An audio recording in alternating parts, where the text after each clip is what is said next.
All right, disconnect అయినట్టుంది. మరి కాసేపట్లో మా ప్రతినిధి మా ప్రతినిధి మధు మళ్ళీ కనెక్ట్ కాబోతున్నారు. Connect updates అందించబోతున్నారు.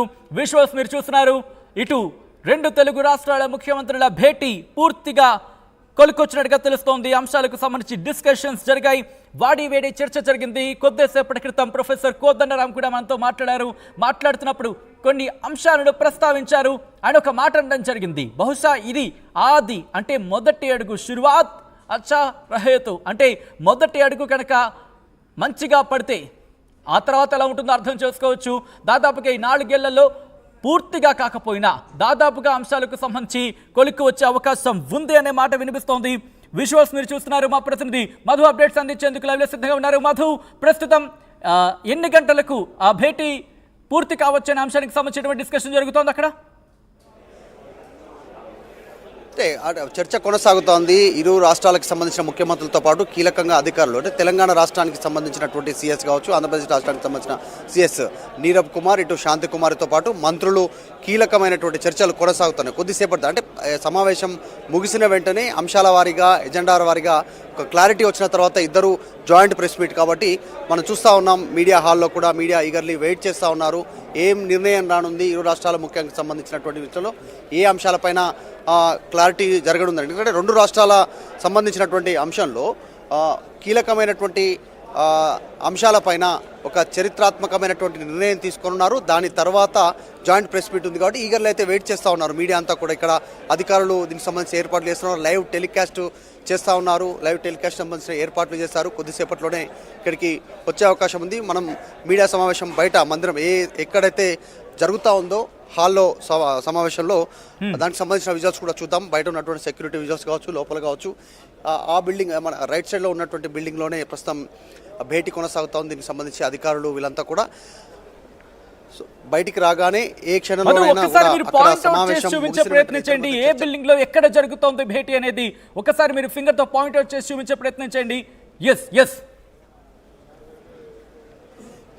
ఎగ్జాక్ట్లీ ఈ సమావేశ మందిరంలోనే, ఇది ప్రజాభవన్కి పక్కనే ఉన్నటువంటి ఈ బిల్డింగ్లోనే చర్చ కొనసాగుతూ ఉంది. దీనికి సంబంధించినటువంటి కీలకంగా ఇద్దరు ముఖ్యమంత్రులు, సిఎస్లు, మంత్రులు, అధికారులు, కీలకమైనటువంటి అధికారులు ఈ బిల్డింగ్లోనే ఉన్నారు. భారీ భద్రత ఉంది. దీని పక్కనే సంబంధించినటువంటి మీడియా రూమ్ ఇది. మీడియా రూమ్లో అయిపోగానే మీడియా ఇక్కడ బ్రీఫింగ్ ఉంటుంది. బ్రీఫింగ్లో కీలకమైనటువంటి అప్డేట్ అంటే ఇరు రాష్ట్రాలు తీసుకున్నటువంటి ఒక చరిత్రాత్మకమైనటువంటి నిర్ణయం, సమస్యల పరిష్కారం కోసం ఆఫ్టర్ 10 years 10 సంవత్సరాల తర్వాత తీసుకోబోయేటువంటి నిర్ణయం పైన ఒక ఉత్కంఠ కొనసాగుతోంది. మనం చూస్తూ ఉన్నాం.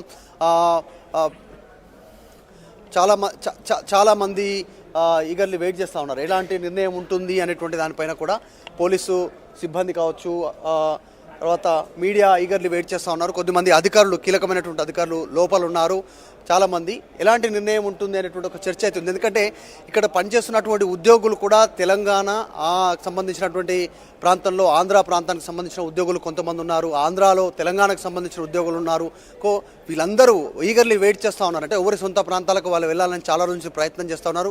10 సంవత్సరాల నుంచి అప్పుడు ఉన్నటువంటి ముఖ్యమంత్రి కేసీఆర్ చొరవ తీసుకున్నప్పటికీ కొన్ని అంశాలు ఆయన ఉద్యోగుల అంశాల్లో కానీ సంబంధించిన కొన్ని దాంట్లో పరిష్కారం లభించలేదు. ఎందుకంటే కొన్ని అధికారుల లెవెల్లోనే చర్చలు జరిగాయి. తర్వాత కొన్ని వాటిని ముందడుగు పడలేదు.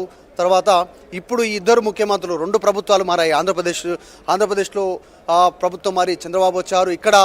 ఎక్కడున్న ముఖ్యమంత్రి మారి ఇక్కడ రేవంత్ రెడ్డి ముఖ్యమంత్రి అయ్యారు. కాబట్టి కాస్త ఆసక్తికరంగా ఉంది. ఏం చర్చిస్తున్నారు ఇద్దరు, ఏ నిర్ణయం తీసుకున్నారు, సమస్యల పరిష్కారం కోసం ఎలా ఉంటుంది, ఎవరిది పైచేయి ఉంటుంది, ఇద్దరు సామరస్యంగా పరిష్కరించుకోనున్నారా అనేటువంటిది. అంటే ఎవరు నెగ్గాలి, ఎవరు తగ్గాలి, ఇలా అనేక రకాలైన చర్చలకు తావిస్తూ ఉంది. సో మరి తెలంగాణకు సంబంధించినటువంటి అంశాలపైన కావచ్చు, ఆంధ్రప్రదేశ్కి సంబంధించినటువంటి అంశాలపైన అధికారులు సూచించేటువంటి సూచనల మేరకు నిర్ణయం తీసుకునే అవకాశం ఉంటుంది. సో కొద్దిసేపట్లోనే మీడియా సమావేశంలో వీళ్ళు బ్రీఫ్ చేయనున్నారు. మీడియాతో మాట్లాడేటువంటి సిచ్యువేషన్ ఉంది. మనం లైవ్ విజువల్స్లో చూడొచ్చు. మీడియా ఎంత ఈగర్లీ వెయిట్ చేస్తూ ఉంది, ఎలాంటి నిర్ణయం రానుంది అనేటువంటి అంశాలపైన. ప్రస్తుతం అయితే చాలా ఈ ఇరు రాష్ట్రాల ముఖ్యమంత్రులకు సంబంధించినటువంటి భేటీ పైన ఒక ఉత్కంఠత అయితే కొనసాగుతూ ఉంది. ఏం నిర్ణయం తీసుకున్నారు, ఎలాంటి సిచ్యువేషన్ రానుంది అనేటువంటిది. సో ఇది ప్రగతి ప్రజాభవన్లో ఉన్నటువంటి వెంటనే మీడియా సమావేశం భేటీ ముగిసిన తర్వాత నేరుగా ఈ హాల్కి ముఖ్యమంత్రి ఇద్దరు రాబోతున్నారా, లేకపోతే కాసేపు విరామం తీసుకున్న తర్వాత కాసేపు విరామం తర్వాత మళ్ళీ వచ్చే అవకాశం ఉందా, లేకపోతే సిఎస్ కావచ్చు లేకపోతే ఇతర ఉన్నతాధికారులు వచ్చి బ్రీఫ్ చేసే అవకాశం ఉందా? ఎగ్జాక్ట్లీ, అంటే ఇరు రాష్ట్రాల ముఖ్యమంత్రులు బ్రీఫ్ చేసేటువంటి అవకాశం ఉంది. వాళ్ళిద్దరే మాట్లాడతారు. కాకపోతే పక్కన మంత్రులు కూడా ఇద్దరు ఉంటారు. 6 చైర్స్ ఏర్పాటు చేశారు. 6 స్టేజ్ పైన ఉంటారు. ఇటు తెలంగాణ ముఖ్యమంత్రి, ఆంధ్రప్రదేశ్ ముఖ్యమంత్రితో పాటు మంత్రివర్గంలో ఉన్నటువంటి వాళ్ళు కూడా పెట్టి ఉంటారు. ఒకసారి మనం చూస్తూ ఉన్నాం, మీడియా అంతా ఈగర్లీ వెయిట్ చేస్తూ ఉంది ఈ సిచ్యువేషన్కి సంబంధించి. చాలా ఆసక్తిగా భారీగా మీడియా చేరుకుంది. నేషనల్ మీడియా, తర్వాత 2 తెలుగు రాష్ట్రాలకు సంబంధించినటువంటి మీడియా ఇక్కడికి చేరుకున్నటువంటి సిచ్యువేషన్ ఉంది. వాళ్ళంతా కూడా కొద్దిసేపట్లోనే దీనిపైన ఒక క్లారిటీ రానుంది. కీలకమైనటువంటి అప్డేట్ 2 తెలుగు రాష్ట్రాలకు సంబంధించినటువంటి సమస్యల పరిష్కారం కోసం, విభజనకు సంబంధించినటువంటి అంశాల పరిష్కారం కోసం కొద్దిసేపట్లోనే ఒక క్లారిటీ రానుంది.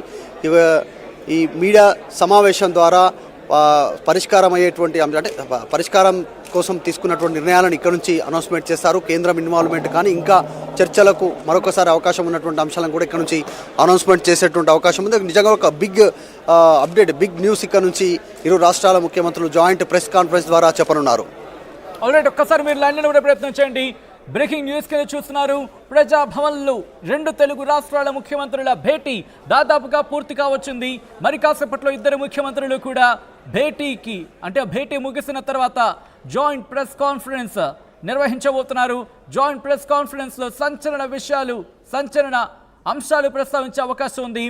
10 ఏళ్ల పెండింగ్ అంశాలకు సంబంధించి, 10 ఏళ్ల తర్వాత పెండింగ్ అంశాలకు సంబంధించి పూర్తిగా క్లారిటీ వచ్చే అవకాశం ఉంది. మరి కాసేపట్లో ముగియబోతుంది ముఖ్యమంత్రుల మీటింగ్. ఆ తర్వాత ముఖ్యమంత్రులు జాయింట్ ప్రెస్ మీట్ నిర్వహించబోతున్నారు.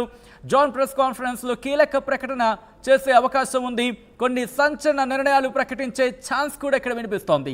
10 ఏళ్లుగా పెండింగ్లో ఉన్న సమస్యలకు సంబంధించి పరిష్కారం దొరకబోతోందా అంటే అవుననే మాట వినిపిస్తోంది. ఆస్తుల పంపకాలు, విభజన, వీటితో పాటు మరి కాసేపట్లో కొన్ని అంశాలకు సంబంధించి కూడా ఇటు 2 రాష్ట్రాల ముఖ్యమంత్రుల జాయింట్ ప్రెస్ కాన్ఫరెన్స్లో కీలక సంచలనమైన ప్రకటన వచ్చే అవకాశం ఉంది అనే మాట వినిపిస్తోంది. ఎందుకంటే ఇప్పుడే మనం మాట్లాడుకున్నాం, దాదాపుగా ఇటు తెలంగాణకు సంబంధించి 6-7 ప్రధాన అంశాలు, అలాగే ఇన్ఫాక్ట్ ఆంధ్రప్రదేశ్కి సంబంధించి ఒక 6-7 కీలకమైన అంశాలు, తెలంగాణకు సంబంధించి ఒక 6-7 కీలకమైన అంశాలు, ఈ 2 కూడా డిస్కషన్స్కి వచ్చాయి. ఈ రెండింటికి సంబంధించి పూర్తిగా కొలిక్కి రాకపోయినప్పటికీ ఇందాకలా కొద్దిసేపటి క్రితం కోదండరామ్ గారు చెప్పినట్టు, ప్రొఫెసర్ కోదండరామ్ గారు చెప్పినట్టు ఒక మార్గం సుగమం అయ్యే అవకాశం ఉందనే మాట వినిపిస్తోంది. ఒక్కసారి మళ్ళీ ప్రొఫెసర్ కోదండరామ్ గారి దగ్గరికి వెళ్ళే ప్రయత్నం చేస్తున్నాను. కోదండరామ్ గారు, చాలా తక్కువ టైంలోని ఇన్ని అంశాలు డిస్కషన్ అంటే కొలుక్కొచ్చినట్టు భావించచ్చా, లేకపోతే మీరు అన్నట్టుగా ఒక మార్గం ఏర్పడింది అనుకోవాలా? ఇద్దరు కూడా జాయింట్ ప్రెస్ కాన్ఫరెన్స్ నిర్వహించబోతున్న సందర్భం వెంటనే పరిష్కారం అవుతుందని అనుకోవద్దండి. కానీ నేను అన్నట్టుగా రోడ్ మ్యాప్ తయారు చేసుకోగలిగితే అది ఉపయోగం. 2 పద్ధతులు ఎట్లా పరిష్కరించుకోవాలి, ఏ మార్గాల్లో పోయి ఏ సమస్యను ఏ పద్ధతుల ద్వారా పరిష్కరించుకోవాలి, చర్చలు ఏ స్థాయిలో నిర్వహించాలి, ఎక్కడ నిర్వహించాలి, ఇట్లాంటివన్నీ అనుకోగలిగితే నేను అనుకోవటం కొన్ని సమస్యలు ఇవాళ చిక్కుముడి విడటానికి అవకాశం ఉంది. ఉద్యోగుల పంపిణీ ఇవాళ నిర్ణయించుకోవచ్చు. చాలా సంస్థల యొక్క ఆస్తుల పంపకం, విభజన జరిగిపోయింది.